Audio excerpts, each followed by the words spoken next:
This is a video showing people how to change their settings on a computer so they can watch like YouTube stuff or videos or whatever they have for videos on the TV.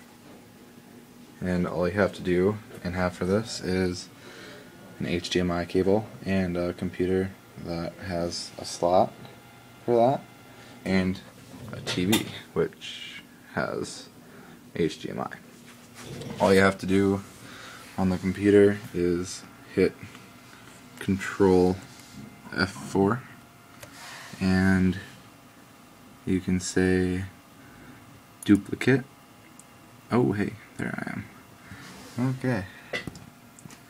And then voila, it's on the TV and there too. So right now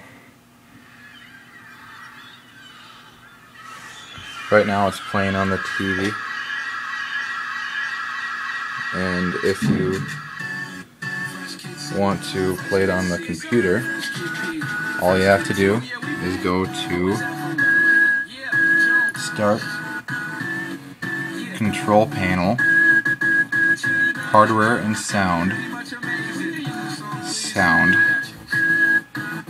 and then click your computer and set as default.